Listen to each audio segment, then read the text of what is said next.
continuer notre étude dans le Likutei Moharan et que nous en sommes en plein milieu de la Torah Zayin qui s'appelle Vele HaMishpatim. Alors, cette Torah de Vele HaMishpatim a pour finalité de nous expliquer la relation entre maître et élève telle qu'elle est promue par le chassidisme. En effet, dans le chassidisme, il y a une très grande importance au contact direct par la parole entre le maître et l'élève, et ce que Rabbi Nachman appelle le conseil, Etza, qui est en rapport direct avec les 613 commandements qui sont interprétés par le Zohar comme étant 613 conseils, Taryag Aitin, comme on dit en araméen. Et il y a également un motif qu'on retrouve dans la psychanalyse beaucoup plus tard, mais qui est déjà prévu par Rabbi Nachman, c'est qu'en fait la parole est également un acte d'amour. Et il y a donc un rapport direct entre le conseil donné par le maître et le subconscient de l'élève. Le subconscient est appelé ici les reins. En effet, les reins étaient considérés dans la médecine antique comme le lieu du conseil. Or, les reins sont également, selon à nouveau la biologie du Moyen-Âge, et thème qui a été repris par les Chachamim, c'est également le lieu de la fécondité, le Midat HaYesod, et plus précisément les organes génitaux et la fécondité qui est associée, la semence, si vous voulez. Et donc, il y aurait dans le fait de recevoir un conseil de son maître, il y aurait une sorte de grossesse. Quelque chose se forme. C'est comme une fécondation de l'élève. Et c'est ça dont Rabbi Nachman parle. Alors, c'est intéressant de voir d'ailleurs que des intuitions de ce genre sont apparues dans la pensée juive bien avant la psychanalyse, ce qui a fait dire d'ailleurs à certains que la psychanalyse était d'origine juive fondamentalement. Par exemple, vous voulez que je baisse la caméra? Voilà, c'est mieux là maintenant? Je pense que maintenant c'est mieux, oui, évidemment. Il y a donc, attendez, il y a ici quelque chose à mettre. Non, ça va, c'est très bien comme ça. Il y a, bon, j'arrive pas à sortir du flou là que j'ai mis derrière moi. Bon, c'est pas très grave, vous acceptez qu'il y a un flou? Si on peut l'enlever, c'est mieux, alors c'est plus joli quand même. C'est plus joli, je vais essayer. Il faut simplement que je trouve où est-ce que Il y a ça se... il y a une petite flèche à côté pour allumer la caméra qui va vers le haut. Oui, je vois cette place, oui, c'est ça, d'accord. À gauche à gauche du micro. Ah, Non, j'ai rien de tel à gauche. à droite, À flèche droite du micro. Une qui va petite vers le flèche, haut. oui, effectivement. Ah, voilà. Et là-bas, vous mettez. Attendez, switch. Non, attendez, non, il n'y a pas. Attendez, il y a pour le microphone, pour un speaker. Ah, vous êtes sur le micro là, vous n'êtes pas sur la caméra. Ah, d'accord, je comprends. Voilà, très bien. Et là, retirez. Voilà, ça y est, en plein jour. Quelle beauté. Bon, donc, voilà. Il y a ici la flèche à gauche du micro de la caméra. En médecine énergétique chinoise, les reins sont les organes qui nous relient aux ancêtres. Vous faites remarquer, c'est très juste, effectivement. Et donc, il y a dans la transmission d'une sagesse qui passe par un maître, c'est beaucoup plus qu'une pensée philosophique, c'est une fécondation. C'est intéressant de voir que c'est un peu le contraire de ce que faisait Socrate avec ses élèves. Socrate disait qu'il était une sage-femme qui faisait accoucher ses élèves. C'est-à-dire comme si les élèves avaient quelque chose dont ils étaient enceints, si on peut dire au masculin, et Socrate les aide à accoucher. D'ailleurs, comme on dit aujourd'hui en langage un peu argotique, alors tu accouches pour dire quand on a quelque chose à dire. Et tandis que dans la tradition d'Israël, c'est un peu le contraire. C'est l'élève qui est l'accoucheur, qui est la sage-femme du maître et qui fait accoucher le maître de son enseignement. En tout cas, donc, il y a ici une relation intéressante entre la sagesse et la fécondité, c'est très important parce que ça veut dire que la finalité de la sagesse, c'est la vie. En effet, vous savez que la fécondité, la reproduction, dans la tradition juive, est considérée comme quelque chose d'éminemment sain, contrairement, disons, à la réticence chrétienne qu'il y a par rapport à tout ce qui est sexualité et conjugalité, tandis que dans le judaïsme, on considère au contraire que ce qu'on appelle le Yetzer HaTov, le bon penchant, c'est précisément justement le désir d'amener des enfants au monde. Et enfin, tout ça, c'était en introduction. Je voudrais maintenant reprendre un peu le texte de Rabbi Nachman. Alors évidemment, il y a toujours le danger. Le danger, c'est l'utilisation en mal de l'instinct de la vie. Et ce qui nous en protège, c'est le tzitzit. Le tzitzit étant la sanctification du vêtement. C'est-à-dire, oui, la maïotique, effectivement, c'est ça que faisait Socrate. Il y a dans le tzitzit cette idée de la sanctification du revêtement. Le vêtement nous cache notre honte, nous donne la pudeur et donne non pas un dénigrement de la sexualité, mais au contraire permet de sanctifier cette sexualité et d'en faire quelque chose de pur, quelque chose qui va être entièrement consacré à la perpétuation de la vie. C'est-à-dire le héros contre le thanatos, c'est-à-dire l'instinct de vie contre l'instinct de mort.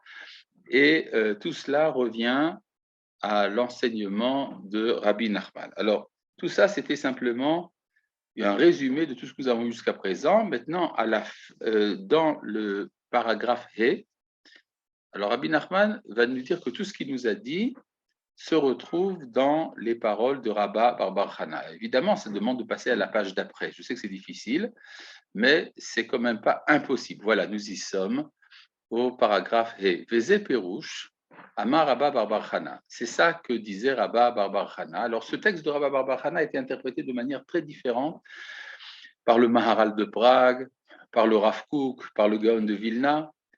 Vous savez que tous ces enseignements sont extrêmement métaphoriques et donc ils sont susceptibles d'être interprétés de différentes manières. Or, Rabbi Nachman va s'en servir pour y retrouver tout l'enseignement qu'il nous a donné jusqu'à présent. Et c'est ça que disait Rabba Bar Chana, Amarli Aouitaïa. Ce bédouin m'a dit. Alors, j'anticipe, le bédouin, le taïa, d'après Rabbi Nachman, c'est l'intelligence. Partout où il est question du bédouin, il s'agit de l'intelligence. Le mot taïa est traduit en général par le Rashbam comme étant Socher Ishmael, un commerçant ismaélite. Or, le terme ismaélite est toujours en rapport avec la prière, Shama Elohim, Elohim t'a entendu ta prière, et également Socher qui veut dire un commerçant, c'est celui qui tourne autour. Or, en araméen, le mot sechor veut dire tout autour. Il y a un rapport entre l'autour et la prière, on l'avait déjà vu, mais on va le revoir. Alors, qu'est-ce qu'il lui a dit le fameux bédouin? Ta arvelach Torah des Sinaï. Viens pour que je te montre la montagne du Sinaï. Azle, alors j'y étais. Et j'ai vu qu'il était entouré de scorpions. Il se tenait comme des ânes blancs.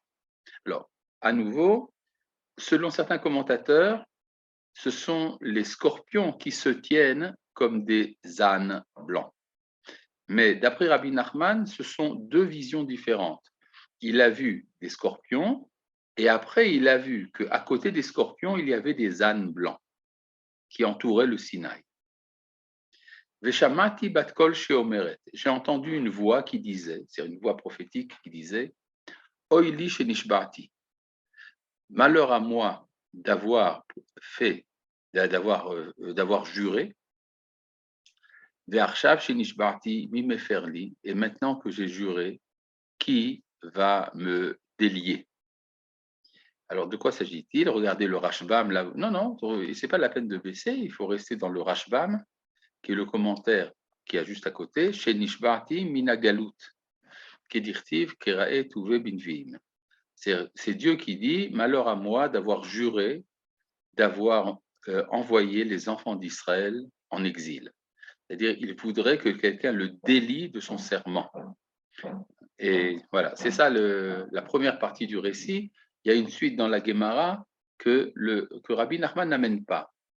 Il s'agit là-bas de qu'est-ce qui s'est passé après que Rabbi Nachman, après que Rabba Bar Hana ait entendu cette voix, mais ça ne nous concerne pas ici. Alors maintenant, c'est quoi Vervelach Torah des Sinaï?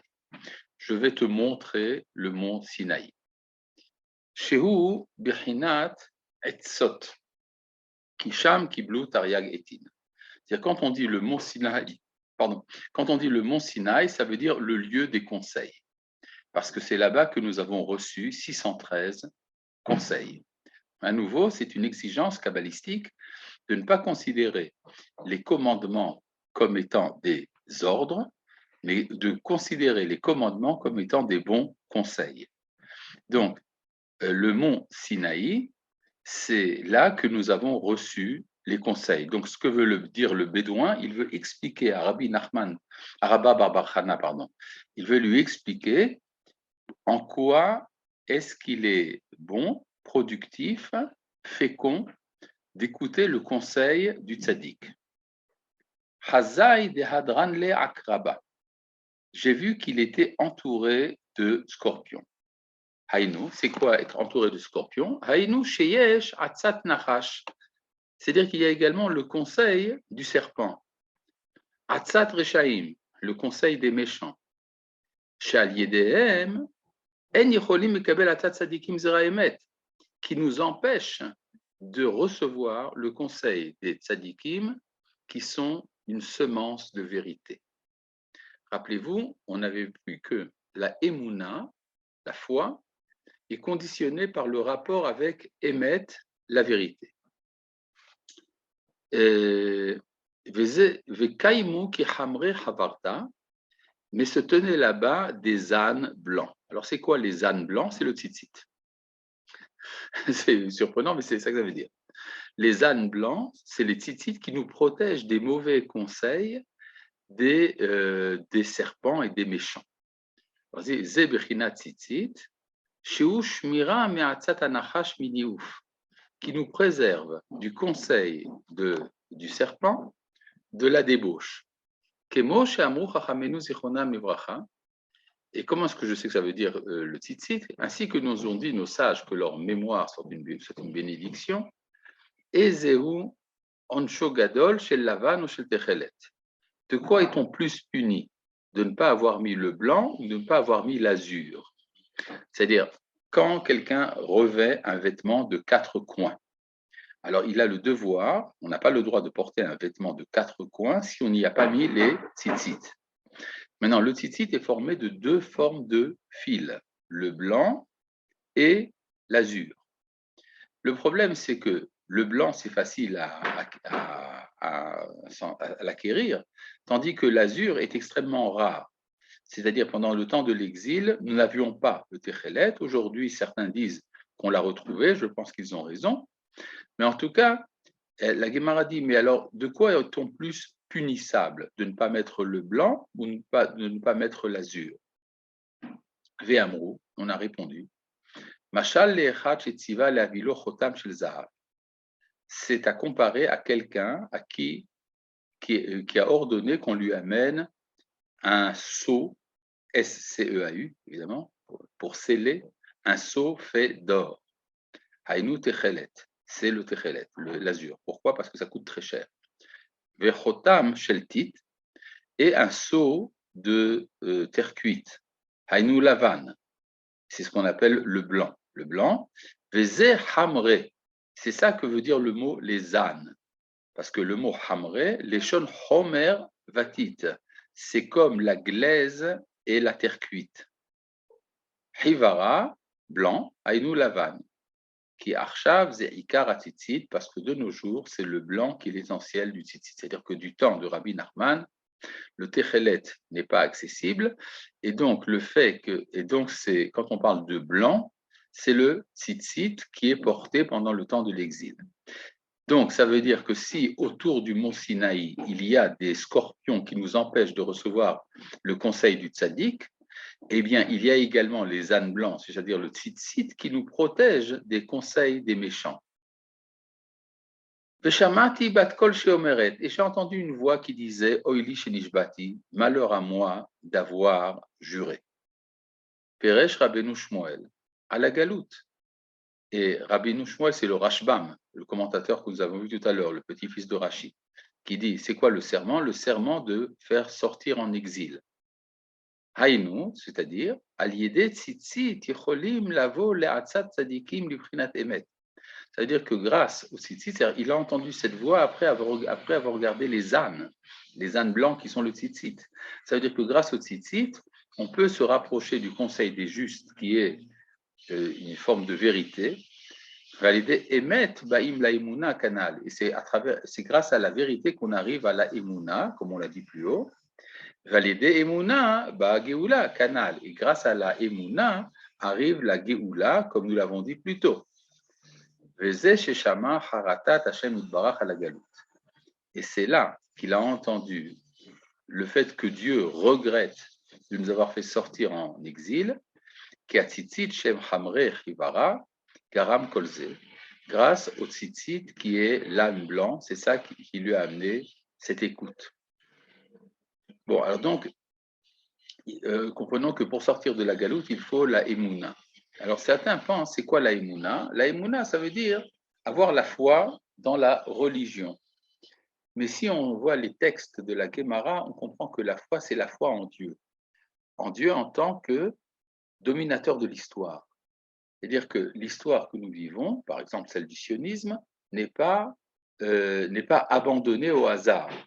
Elle est le fruit d'un plan divin qui fait passer la Géoula par toutes les voies qu'Akadosh Baruch Hu choisit. Je me rappelle très bien, je crois en avoir parlé la dernière fois, qu'une fois j'ai entendu un rabbin américain dire au Rav Tzvi Yehuda Kook, comment est-il possible que la Géoula vienne par des chilonim? Réponse du Rav Tzvi Yehuda, Yesh lecha kushiot al ribono shel olam, tu as des objections à faire au maître du monde. Et donc c'est ça la émouna. La émouna, c'est comprendre que l'histoire est sainte. Vous savez, il y avait avant, dans ma jeunesse, je pense que beaucoup d'entre vous ont pu entendre parler de ça, il y avait ce qu'on appelait des recueils d'instructions juives. Et on parlait également d'histoire sainte. On apprenait l'histoire sainte. Alors l'histoire sainte, ça suppose qu'il y a une histoire profane. Mais c'est exactement le contraire de ce que veut dire la Torah. La Torah nous apprend que l'histoire est sainte. L'histoire tout entière, y compris celle que nous vivons, est sainte. C'est ça la Emouna. Bon, je ferme la parenthèse et je reviens maintenant à Rabbi Nachman. Vezé Pérouche, et c'est ça que veut dire Ve'elle. Parce que Ve'elle amishpatim asher tasim lifnem. Vous vous rappelez le verset qui commence toute cette Torah, c'est et voici les règles, les lois que tu disposeras devant eux. Alors, on avait vu que Ve'ele, c'est-à-dire et voici. Alors, il y a une remarque très importante des Midrashim qui disent qu'il y a une différence entre les passages de la Torah qui commencent par Ele, c'est-à-dire voici, et les passages de la Torah qui commencent par Ve'ele, ça veut dire et voici. Quelle est la différence? C'est que quand il est dit Ve'ele, et voici, Mosif à la Rishonim, c'est-à-dire ça vient en rajouter sur ce qui a été dit plus haut. Par contre, lorsqu'il est dit Elle, Passal et Arishonim, cela vient disqualifier ce qui a été mis plus haut. Bon, dans notre texte à nous, il s'agit de Ve'ele. Donc le mot Ve'ele va dire Mosif. Mosif, c'est rajouter. Et rajouter, c'est pas simplement quelque chose de technique, c'est comme la fécondité. C'est-à-dire quand on amène un enfant sur Terre, on rajoute une nouvelle identité qui jusqu'à présent n'était pas présente. Vous savez, tout le monde aime les enfants qui viennent de naître. Qu'est-ce qu'il y a de tellement extraordinaire dans un enfant qui vient de naître alors qu'il n'a aucune faculté ni d'intelligence, ni même de sentiment? Il est simplement un morceau de chair qui crie. Mais tout le monde est content parce qu'on se rend compte qu'il y a maintenant une nouvelle identité humaine qui jusqu'à présent n'était pas dans notre monde et qui maintenant s'est rajoutée au monde. C'est pour ça que Ve'ele, et ce que dit ici Rabbi Nachman, Kol makom sheneemar Ve'ele, Mosif.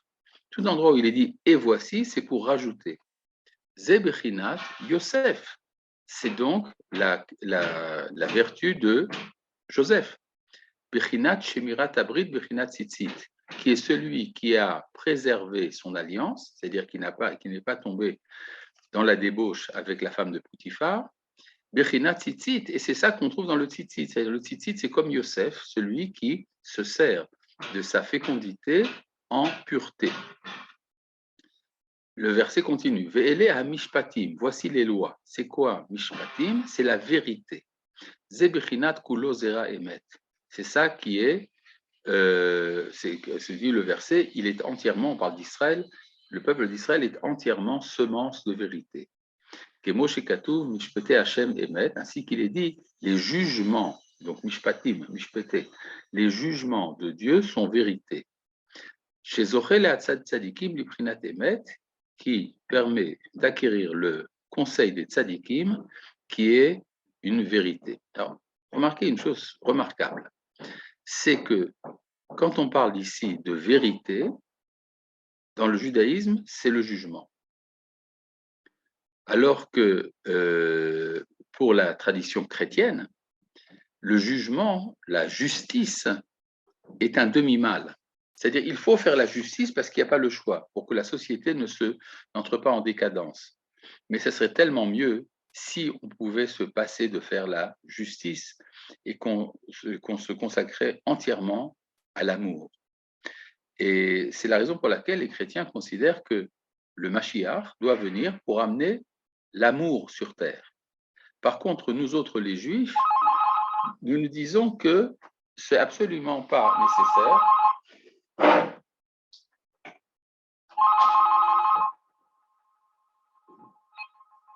Voilà, il y a une petite cloche là, voilà, ça y est, c'est arrangé. Bon, par contre, pour nous les Juifs, l'amour, ça on sait le faire sans le Mashiach. Tu aimeras ton prochain comme toi-même, ça on l'a appris. Mais alors pourquoi vient le Mashiach? Le Mashiach vient pour établir la justice sur terre. C'est pour ça que c'est un roi. Un roi, c'est-à-dire qui est détenteur du pouvoir politique.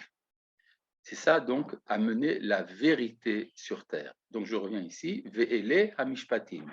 C'est la fécondité dans sa pureté qui amène la vérité, Asher tassim lifnehem, que tu disposeras devant eux. Ze bechinat, c'est ça me rappelle le texte du Zohar, Karit Habar ba emet. Lorsque se lie à elle la vérité. C'est quoi à elle? À la Emouna. C'est-à-dire, contrairement à cette idée que la Emouna serait de croire en ce qui est indémontrable, au contraire, la Emouna véritable, c'est celle qui est le fruit de la vérité. En d'autres termes, si j'ai acquis une vérité véritable, c'est-à-dire que j'ai pu vérifier qu'une affirmation est vraie, c'est alors que je peux développer par rapport à cette vérité un sentiment de Emouna. C'est-à-dire, alors que d'habitude on pense que la Emouna c'est de l'irrationnel, au contraire, la Emouna est basée sur le fait qu'une vérité a été démontrée. Zebechinat, ushvu isha leish. C'est pour ça qu'à propos du verset Lifnehem, la Gemara nous dit c'est là que l'homme et la femme sont égaux. En quoi sont-ils égaux? Alors, formellement, ça veut dire devant la loi. C'est-à-dire, les mêmes règles qui légifèrent pour l'homme sont les règles pour les femmes et inversement. Mais ici, ça veut dire, c'est quoi Ish et Isha? Ish et Isha, homme et femme, ça veut dire la vérité et la Emouna, Emet ve'Emouna. Qu'ils aient Ish ve'Isha, Bechinat itchaburut Emet ve'Emouna. Parce que Ish et Isha, c'est le rapport entre la vérité et la foi. Et de là dépend la libération. Et c'est pour ça qu'il dit dans la suite du texte de la Mechilta toujours, alors peut-être qu'il suffirait que les élèves étudient même sans comprendre. Talmud Lomar, Asher tasim lifnehem. C'est pour ça que le texte nous dit, tu veux rouler, c'est-à-dire que tu mettras devant eux, orhem lifnehem keshulchan aruch.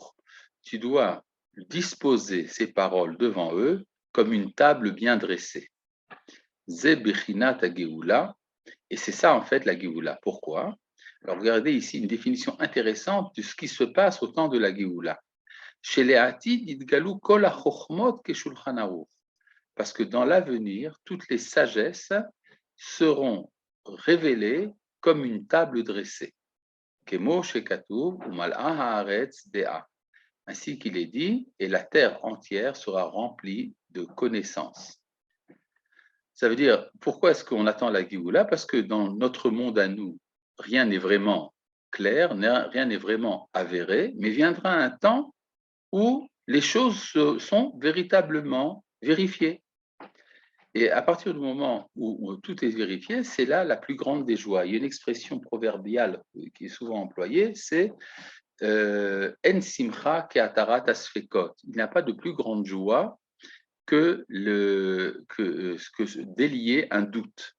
Quand vous êtes dans le doute, vous êtes en instabilité, vous n'êtes pas dans la joie. À partir du moment où le doute disparaît, c'est là que vient la joie. Or, c'est justement pour ça que vient la Géoula, pour nous amener à un monde plus clair que notre monde actuel. Ça me rappelle un passage de la Guémara dans le traité de Nédarim. Dans le traité de Nédarim, il est dit « Viendra un temps où il n'y aura pas d'enfer. En gehinam latid lavo. Il n'y a pas d'enfer dans les temps à venir. Mais qu'est-ce qui va se passer? La Guémara nous dit Dieu fera sortir le soleil de son enveloppe. Ce qui suppose que pour l'instant, le soleil est enveloppé. Et lorsque Dieu fera sortir le soleil de l'enveloppe, arrêtons-nous là à ce moment-là. D'abord, c'est quoi le soleil? Le soleil, c'est ce qui permet de voir les choses telles qu'elles sont, c'est-à-dire la vérité. Or, de nos jours, la vérité n'est pas totalement évidente, elle est entourée d'une enveloppe. Mais viendra un temps où la vérité sera manifeste. Maintenant, le Talmud continue en disant Rechaim nidonimba. Et alors les méchants seront jugés par ce soleil. Ça veut dire qu'ils seront brûlés par le soleil. Pourquoi? Parce que les méchants ont la capacité de dominer le monde parce que la vérité est cachée. Mais à partir du moment où la vérité est révélée, les méchants ne peuvent plus tenir parce qu'ils se rendent compte que leur échelle de valeur s'avère comme étant totalement fausse. Tzadikim, continue le Talmud, tzadikim mitrapeimba, et les justes seront guéris par ce soleil. Si les justes sont guéris, cela suppose que les justes sont malades. Or, je connais des tzadikim qui sont en très bonne santé. Ça veut dire qu'en fait, ils sont malades d'autre chose. Ils ne sont pas malades physiquement, ils sont malades moralement, parce ils ont une foi dans un monde de valeurs qui est contraire à ce que nous voyons dans le monde. Nous voyons dans le monde que tout fonctionne en fonction du destin, tandis que les tzadikim ont la foi dans des valeurs morales. Mais à partir du moment où la vérité se manifeste, les tzadikim sont guéris de leur maladie entre guillemets. Et donc c'est ça que dit ici Rabbi Nachman. Il faut que lorsque l'homme et la femme sont équivalents, ça veut dire lorsque la vérité et la foi se réunissent en une synthèse, c'est alors que vient la Géoula, c'est-à-dire que la sagesse devient manifeste et qu'il n'y a plus de doute. Là, vous avez entre parenthèses, Adkan Leshon Rabbeinu, Zichrono Livracha, c'est jusque-là ce qu'a dit notre maître de mémoire béni. Et alors, vous avez ici Ashmatot Ashayachim la Torah Azot, des suppléments ou bien des manques qui n'étaient pas mis dans cette Torah-là. En fait, nous allons lire les Ashmatot, nous allons voir qu'en fait, c'est pratiquement la même chose que ce que nous avons vu jusqu'à présent, mais ça nous permet à la fois de réviser et d'approfondir. Alors, je reviens ici donc à des enseignements qui ont été dits au cours de cette Torah. Hatefila ibechinat emuna. C'est-à-dire la prière est une forme de emuna.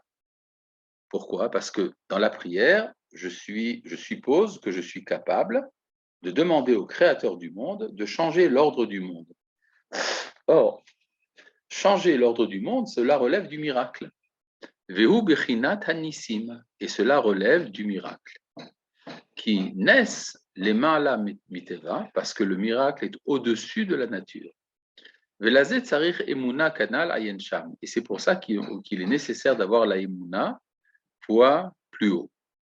Ubishulze atefila mesugal les zikaron, et c'est pour ça que la prière rend la mémoire. Intéressant, ça n'a pas été dit jusqu'à présent. Pourquoi? Parce que c'est quoi l'oubli et c'est quoi la mémoire? Oublier, ça veut dire qu'en fait, chaque instant de notre vie est différent de l'autre. Et donc, si je vis un moment du présent, le moment du passé n'a rien à voir avec le moment du présent, et donc je peux l'oublier. Par contre, lorsque je fais la tefila, je m'élève à ce niveau qui est au-delà du temps. Et donc, tous les instants sont reliés ensemble. Et donc, ça rend la mémoire. C'est ce qu'il dit ici, ki tefila ou bechinat emuna kanal, car la prière est une forme de emuna, veshichecha, par contre, l'oubli, ou inyan, sheaya lefanenu dvarma, venishkar ve'avar meitan. C'est parce qu'il y avait quelque chose qui était présent à nous, mais qui maintenant est oublié et a disparu de nous. Ve'id derech ha'anaga alpi marichet hamazalot. Et c'est ça la marche des choses selon le système des étoiles, des constellations. Chez Mitnaheg Keseder Yom Achar Yom, qui agit à la manière d'un jour après l'autre. Vehu Hipur Haemuna, et c'est le contraire de la Emuna.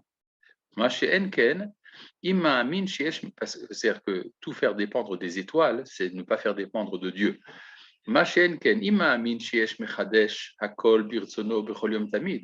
Par contre, si on a la foi qu'il y a quelqu'un qui renouvelle par sa volonté tous les jours le monde, et qu'il vivifie et maintient tout toujours, il est au-delà du temps, il n'y a rien, il n'y a pas d'oubli. Védoc et approfondit la chose. Pardon. Maintenant, c'est quoi cette histoire? Vous savez, il y avait avant ce qu'on appelait des films. Ça existe encore. On va au cinéma pour voir un film ou sur Internet. Mais avant, les films étaient faits d'une pellicule. C'est pour ça qu'on appelait ça un film.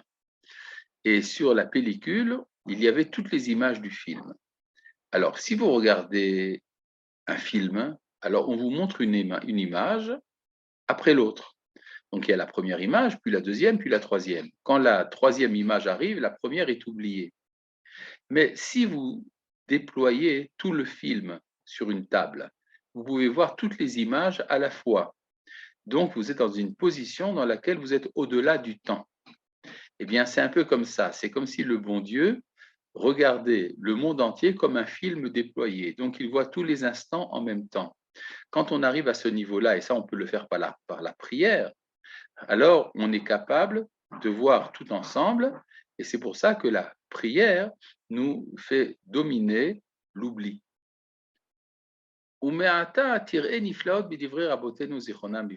Et c'est comme maintenant, tu vas voir des choses extraordinaires, merveilleuses, dans les paroles de nos maîtres, bénis soient-ils, de leur mère, soit une bénédiction. David Altar me demande, est-ce que prière égale méditation? La réponse est non. La méditation ne s'adresse pas à quelqu'un. La méditation, au contraire, vide le cœur de la conscience du moi. C'est-à-dire, pour le bouddhiste, par exemple, c'est le moi qui est l'écran qui nous empêche d'accéder à la connaissance. Et donc, la vraie connaissance pour le bouddhiste, c'est justement faire disparaître l'illusion du moi. Par contre, dans le judaïsme, c'est exactement le contraire. Je rencontre le moi suprême, il s'appelle Anochi, je suis, et c'est ça qui donne un sens à mon moi. C'est pour ça que le matin, quand on se réveille, il faut dire Modé Ani, je reconnais que c'est toi qui es la source de mon moi. Donc on peut dire Modé, donc Ani. Contrairement à Descartes qui disait je pense, donc je suis, pour le judaïsme, c'est le contraire. C'est parce qu'il y a reconnaissance que je suis. Bon, revenons maintenant, après avoir donc évacué la question de David Altar, nous allons revenir au texte. Donc, il va nous montrer ici une interprétation de certains textes. Dans Masechet Shabbat, dans la page 104, il est dit « Même Vesamer Sheba Luchot Benes Ayu Omdim » la lettre même et la lettre Samer qui étaient dans les tables de la loi tenaient par miracle. Pourquoi donc? Parce que d'après la Gemara, les lettres qui étaient dans les tables de la loi traversaient toute la table. Et le problème, c'est qu'il y a des lettres qui sont entièrement fermées.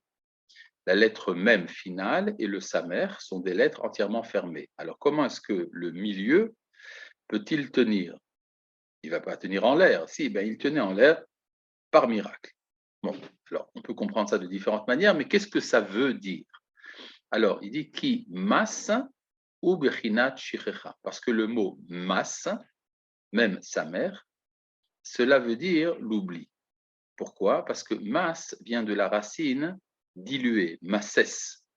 Les masses qui veut dire diluer, donc faire oublier. Si on pouvait expliquer ça aux impôts, que ce serait bien qu'ils nous oublient, ce serait peut-être sympathique. En tout cas, qui mas ou bechinat shichecha, parce que mas veut dire l'oubli. Ve'alze amur abotenu zichronam livracha, et c'est pour ça que nos sages ont dit que leur mémoire soit une bénédiction. Eno dome shone pirko mea peamim le mea peamim ve'echad. Ce n'est pas la même chose d'avoir étudié son chapitre 100 fois que de l'avoir étudié 101 fois. C'est-à-dire quand on étudie 100 fois, on risque encore d'oublier. Quand on étudie 101 fois, on n'oublie plus. Donc, qui masse, begematria mea, parce que le mot masse a la valeur numérique de 100. Même c'est 40, sa mère c'est 60, donc 40 plus 60 ça fait 100.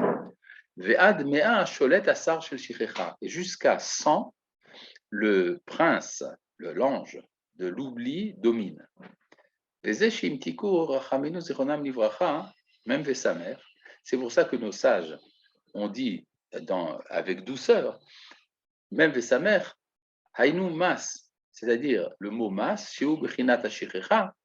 qui est l'oubli, Benes ayu omdim, tient par miracle. Ça veut dire quoi, tient par miracle? C'est le miracle qui est l'opposé de l'oubli. Kines ou hefech hashichecha, parce que le miracle, c'est le contraire de l'oubli. Kinissim, hem bechinat atefila, bechinat emuna, shefech hashichecha kanal, parce que les miracles relèvent de la prière, qui relève de la emuna, qui est le contraire de l'oubli, comme nous l'avons dit plus haut. Donc en fait, toute cette histoire de même et sa mère qui tenaient par miracle, c'est-à-dire que le miracle s'oppose au même et au sa mère et empêche l'oubli. C'est ça la prière. C'est-à-dire, celui qui est capable de prière, c'est parce qu'il est capable de Emouna, et s'il est capable de Emouna, alors il n'oublie pas. Veda, et sache, ki tzitzit shmira la niouf, parce que le tzitzit protège de la débauche. Ainsi qu'il est dit, al shechem shenehem zebechinat tzitzit, ainsi qu'il est dit, ils ont mis les deux sur leur épaule, ce qui est une forme du tzitzit. À quoi fait-il allusion?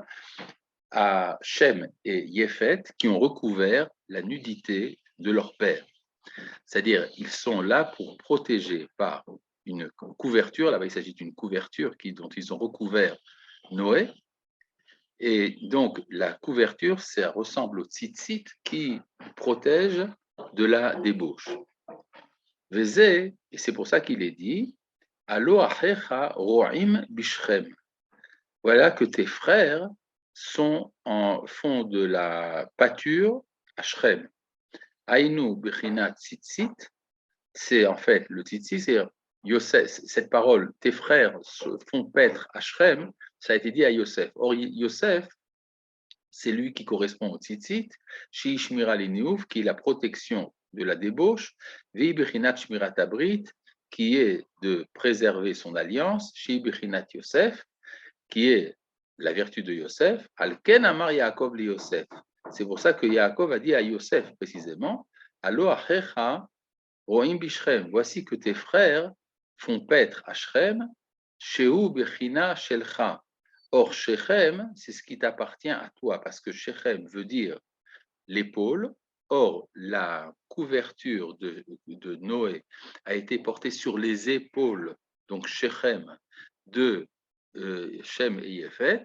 Donc, quand il dit Shrem, cela veut dire le Yesod, c'est-à-dire la sainteté de la fécondité, Lecha veshlachacha alehem, c'est pour ça que je vais t'envoyer auprès d'eux. C'est-à-dire, je vais te demander de leur mettre le tzitzit pour les protéger de la débauche.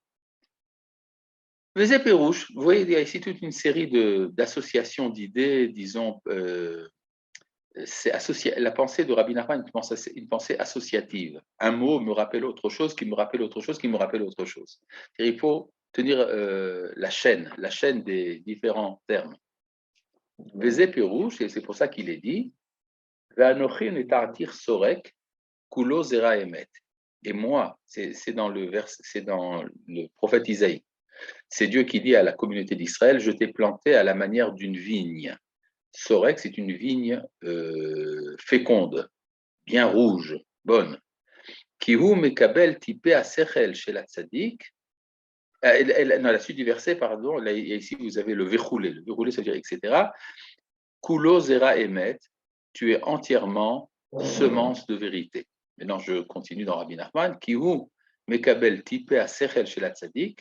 À l'idée etza chez mekabel humeno, parce que l'on reçoit des gouttes d'intelligence grâce au tzaddik par le conseil que l'on reçoit de lui. Alors, les gouttes, il s'agit ici de la semence. C'est comme si on était ensemencé, comme si on était fécondé par la sagesse, dans sa sagesse, grâce au conseil du tzaddik. C'est-à-dire, le conseil arrive jusqu'aux reins, les reins arrivent à la semence, et donc on est ensemencé d'une vérité, et donc de Emouna, et donc capacité de donner un surplus de vie, Yosef, qui veut dire rajouter, grâce au conseil du tzaddik. Vézé Sorek. Et c'est pour ça que la vigne ici est appelée Sorek, une vigne féconde, ou Bechinat Shuruk, qui est comme la voyelle Shuruk. La voyelle Shuruk s'écrit par 3 points. Chez vous, Tlat Tipin, qui sont les 3 gouttes. Que Moshe Katou Bazoar, ainsi qu'il dit dans le Zohar, Veut Tlat Mochin, qui sont les 3 cerveaux. C'est-à-dire, il y a dans la sagesse est toujours comparée à 3 gouttes, qu'on appelle les 3 cerveaux, qui sont Chochma, Bina et Da'at. La sagesse, l'entendement et la connaissance. Kiounia Nechad, parce que c'est la même chose. Kiatipa Abba Me'amoar, parce que la goutte de semence, vient de la cervelle. Ou Magia, la clayot, et arrive dans les reins. Shehem Kele Haolada, qui est les moyens de l'engendrement. Chez Mevashlim Azera, qui réchauffe la semence. Donc on voit qu'il y a ici toute une trajectoire. Ça commence par le cerveau et ça arrive jusqu'à la semence. Ken Asechel Nolad Gam Ken Bamoa. De même, l'intelligence naît dans le cerveau. Ou Magia Adaklayot Ayoatzot et arrive jusqu'au rein qui donne le conseil. Utlat mochin hu bechinat, et c'est quoi les 3 cerveaux? C'est Ashmen, lev, vechule, veoznav, vechule, ve'enav, vechule. C'est-à-dire, quand le prophète reçoit l'ordre d'empêcher le peuple de faire teshuva, il dit épaissis le cœur de ce peuple et ses oreilles et ses yeux. Penir e be'enav, pour qu'il ne voit pas par ses yeux, ou veoznav ishma, qu'il n'entende pas par ses oreilles, ou le vavo yavin vachav, et que son cœur ne comprenne pas et fasse teshuva. Klomar chez Nor Otseledabek Atzmol Atzadikim. C'est quoi cette histoire? C'est comme quelqu'un qui refuse de s'attacher au tzadikim, penir e, parce qu'il a peur de faire teshuva. Aval, keshe medabek atzmol tzadikim. Mais lorsqu'il s'attache au tzadikim, ou mekabel mehem etza, et reçoit de leur part un conseil, azay ou befrinat kilayot yoatzot. C'est alors qu'il est comme si ses reins donnaient conseil, shehem kele haolada, et c'est eux les moyens de l'engendrement. Chez Mekabel Atipa Moar, car c'est alors on reçoit la goutte qui vient du cerveau, Amitraleket Litlatibin, qui se divise en 3 gouttes, Tlat Mochin Canal, qui sont les 3 cerveaux, comme on l'a dit plus haut, et alors, il verra par ses yeux, Uveozna Vishma, il entendra par ses oreilles, Ulvavo Yavin, rouler, et son cœur entendra, etc. Et il fera Teshuvah. Shem Bechinat Ashlosha Mochin, qui sont en fait les yeux, les oreilles et le cœur sont en rapport avec les 3 cerveaux, Veshav Verafalo, et alors il revient et est guéri de son péché.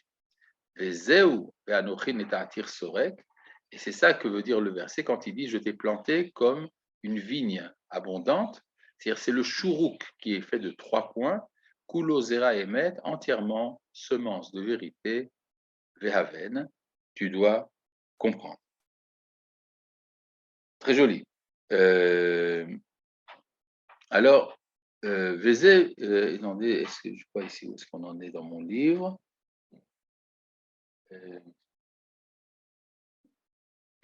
Vézé Pérouche. Et c'est ça que disait. Alors maintenant, il revient sur l'interprétation de Rabba Bar Chana. Amar Rabba Bar Chana le roulé, cette histoire donc du mont Sinaï qui est entouré de scorpions et de d'ânes blancs. Vézé Ramas Gamken Befetar Dvara Vamarli Aoutaya. Cela, il l'a dit également, il l'a mis en allusion dans l'introduction de ses paroles, quand il dit « Le Bédouin m'a dit ». Ou Peresh Rabbeinu Shmuel, Bechol Makom, et Rabbeinu Shmuel, le Rashbam, explique partout où il est dit « Taïa », c'est-à-dire le Bédouin, « Socher Ishmael ». Il s'agit d'un commerçant ismaélite, qui Ishmael ou Bechinat Atefila, parce que Ishmael veut dire la prière, Kemoshe Katouv Kishama Hashem Elonier, ainsi qu'il est dit « Dieu a entendu ta misère », et Targumo, et ça a été traduit en araméen, Arek Kabil Hashem Yatseloter, voici que Dieu a entendu ta prière. Bechinat Emuna. Or, la prière ressemble à la Emuna. Pourquoi? Vezé Socher, parce ça s'appelle le commerçant, Milshon Sechor Sechor Bechinat Makifim, qui vient du mot araméen qui veut dire tout autour, Sechor Sechor, qui est ce qui entoure, Shu Bechinat Emuna Kanal. Or, ce qui entoure, c'est la Emuna, ainsi qu'il est dit, Ve'emuna techa sevivotecha, ta foi est autour de toi. Je voudrais peut-être m'arrêter une petite seconde sur pourquoi la Emuna, c'est ce qui est autour. Parce que la vérité, c'est ce qui est au centre. Il n'y a qu'une seule vérité, il n'y a qu'un seul centre pour un cercle. Mais tout ce qui est autour, c'est la Emuna qui entoure ce point. Qu'est-ce qu'il me veut ici? DA. Je ne sais pas ce que ça veut dire. Bon.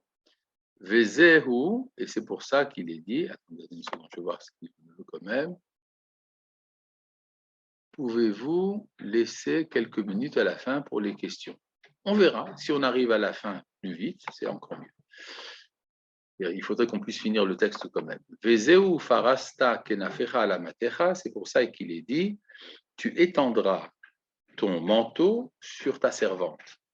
Le manteau, c'est le tzitzit. Ki tzitzit diktusha, shehem kanfe mitzvah ou shmirat abrit. Parce que le tzitzit de la sainteté, qui est le bout du manteau de la mitzvah, c'est ça qu'on appelle préserver son alliance, c'est la conjugalité dans la sainteté. C'est pour ça que le prophète Haggai a demandé au Kohanim,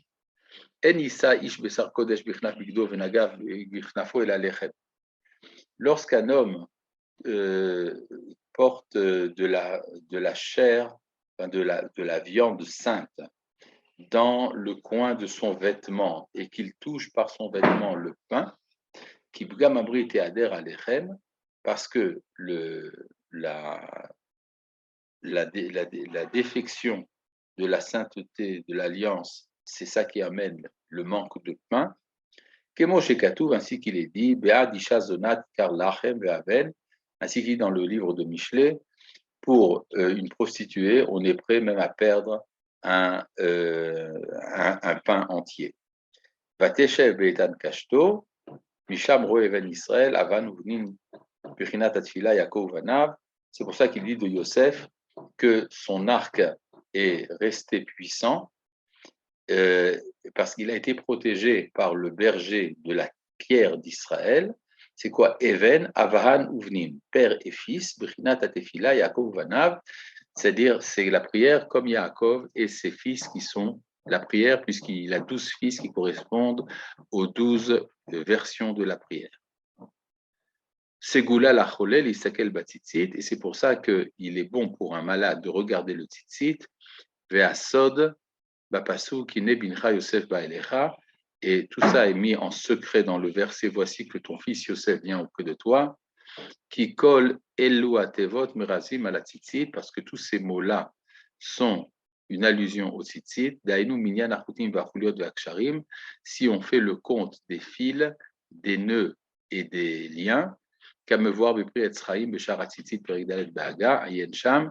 il est expliqué dans le Péri Etzraïm du Hari, dans la partie concernant le tzitzit.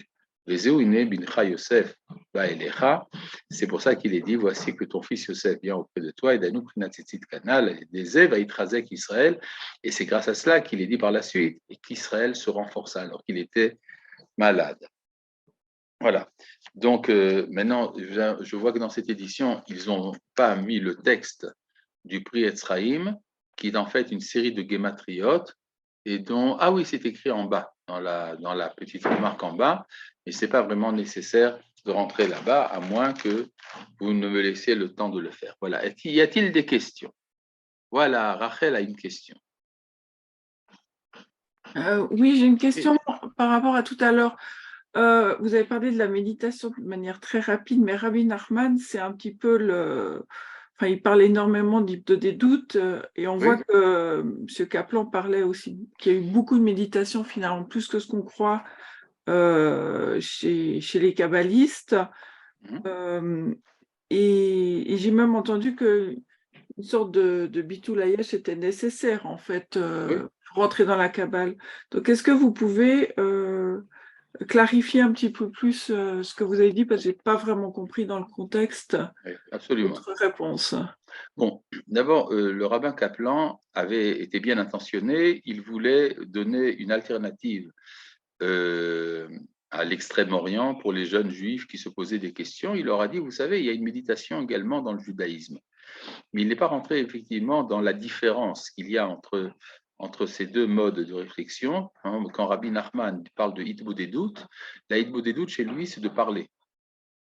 C'est-à-dire d'avoir un rapport direct de parole avec Dieu et de parler dans le langage commun, le langage en yiddish, d'ailleurs, dit-il, que nous avons l'habitude d'employer. Et c'est parce que finalement, dans la hitbodedut et dans le bitul hayesh, il y a une recherche du moi. En effet, le bitul hayesh, c'est l'abolition du moi illusoire pour arriver à un moi réel. C'est-à-dire, vous passez d'un bitul hayesh, vous oubliez la validité de votre propre existence parce que vous êtes entièrement englouti dans la lumière divine. Une fois qu'on a accédé à cela, c'est alors qu'on reçoit en cadeau son moi. Tandis que pour les extrêmes orientaux, le cadeau, justement, c'est d'oublier son moi, en fait, une sorte de disparition dans un nirvana qui dissout l'identité individuelle. Et donc, de ce point de vue-là, c'est là qu'il y a une différence. On pourrait dire la différence entre la lumière et la parole. La lumière est visible, mais elle ne se fait pas entendre. Tandis que pour entendre, il faut connaître quelqu'un. C'est la différence entre l'objet et le sujet, en hébreu, entre ma et mi. Voilà, j'ai aussi là été très rapide, mais je pense avoir quand même rajouté une explication. Rappelez-vous une chose, la Mishnah commence par une question. Est-ce qu'on peut lire le schéma le soir? Le soir, c'est le moment de l'absence. Mais ça finit la Mishnah, après les 6 parties de la Mishnah, finit par que chaque tzaddik recevra 310 mondes. 310, c'est la guématria du mot yesh, qui veut dire l'être.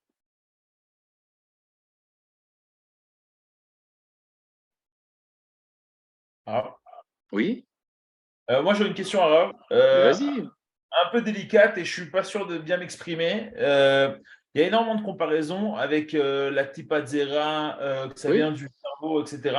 Est-ce qu'il faut prendre jusqu'au bout? Ça veut dire qu'on reçoit une état, il faut 9 mois pour l'acquérir et ça va en plusieurs shlavim. Enfin, toutes ces choses. Est-ce qu'on peut vraiment comparer ça comme ça, vraiment en mode physique? Sans aucun doute. Mais est-ce que c'est forcément 9 mois? Par exemple, 9 mois métaphysiques ne sont pas forcément des 9 mois physiques. Par exemple, la Guémara dit que la grossesse d'un serpent, c'est 7 ans.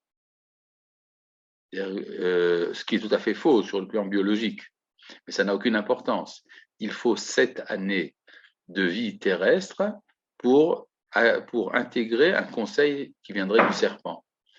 Donc, les 9 mois dont il est question à propos du conseil qu'on reçoit du tzaddik, c'est pas forcément, c'est effectivement 9 mois, mais qui nous a dit que c'est 9 mois temporels? Et pour continuer, Oui, chaque Zera ne peut pas aller avec n'importe qui pour créer quelque chose. Est-ce oui, qu'il y a une... c'est-à-dire le fait que l'ovulation se fait avec finalement une seule cellule, alors qu'il y a des millions de potentialités, c'est extraordinaire. Cela veut dire que le projet divin comporte des potentialités que nous ne sommes pas capables, nous, de faire passer à l'acte. Mais il y a ce qu'on appelle un shefa ensof, qui dépasse la capacité de notre compréhension. Nous nous limitons avec humilité à notre projet à nous, qui est comparé à l'ovule fécondé. Génial. Ouais, ça me fait plaisir que ça t'ait plu. Y a-t-il encore des questions? On demande si on peut faire la guématrie arabe. Ah, la guématrie, pas de problème, nous allons la faire. Il faut simplement la mettre sur l'écran. C'est très simple. Alors, c'est comme ça. Zeleshon Apri Etzraïm, c'est ce que dit ici le Pri Etzraïm, c'est-à-dire un livre des élèves du Hari. Tal Krichot, il y a 39 tours, c'est-à-dire quand vous faites un tzitzit, selon l'usage ashkénaze, alors, et également sur Rabbi Yosef Karo, il y a 39 tours du fil autour du tzitzit. Et si vous multipliez ça par 4, ça vous donne Kouf Nun Vav, c'est-à-dire 156, Keminyan Yosef. C'est également la gématria du mot Yosef. Vesamer Gudalin, Yesh Bechol Aknafot, Imatzitzit. C'est-à-dire, il y a 60 pouces dans les 4 tzitziot. Pourquoi? Parce que le tzitzit est formé de 3 tefachim. Un tefar, c'est-à-dire une palme. Une palme est faite de, et c'est quelque chose comme 8 cm, et le fil sans, qui n'est pas entouré, qui n'est pas attaché, ça vous donne encore 2 palmes, et donc ça vous donne dans chaque palme est 5 pouces, c'est-à-dire 2 cm, vous multipliez ça par, donc ça vous donne 3 fois 5, 15, vous multipliez dans chaque tzitzit, vous multipliez par 4, ça vous donne 60. Imatzitzit keminyan hine, ce qui est la valeur du mot voici. Hine, ça vous donne 60. Dans le verset Hine bincha Yosef, Uche minyan bincha chuliot uksharim, et ce qui vous donne, qui correspond aux 72 nœuds et attaches. Vers Houti, même la Medbet, or vous avez 32 fils, parce qu'il y en a 8 dans chacun des 4 tzitziot, ça fait 8 fois 4, 32. Vem chez Zurim, or ils sont doublés. Are Samer Dalet, ça fait donc, vous doublez 32, ça fait 64. Keminyan ba elecha, comme la valeur du mot, il vient à toi. Donc, Ine, Bincha, Yosef, ba elecha, tout ça est une allusion à la manière dont sont faits les tzitziot. Et c'est en regardant donc le tzitzit que le malade se renforce. Donc, c'est ça la guématria en question. Arabe, dernière question. La femme, elle n'est pas mechouyevet des tzitziot parce qu'elle n'a pas de problème de débauche, etc. Non, non, la femme, elle est tout à fait mechouyevet que son mari est un tzitzit. Ou que son fils est un tzitzit. D'accord? C'est-à-dire, il y a une appartenance à la mitzvah par l'acte et une appartenance à la mitzvah par la périphérie. Voilà, ben c'est tout pour aujourd'hui et à bientôt. תודה, ברפואה שלמה. תודה. Merci beaucoup. Shalom, shalom.